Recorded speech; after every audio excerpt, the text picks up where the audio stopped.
Hi everyone. Today we're gonna explain the duplicate value in array including their indices.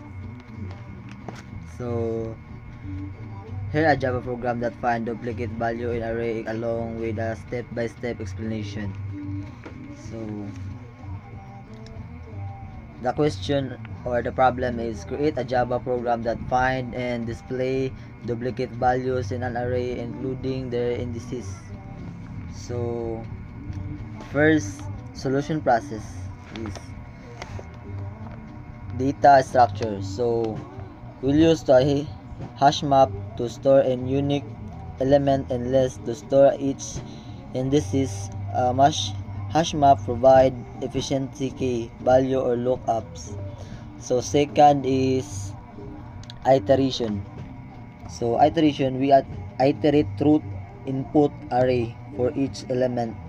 If the element is not in the hash map, add it as the key with the empty list as its value.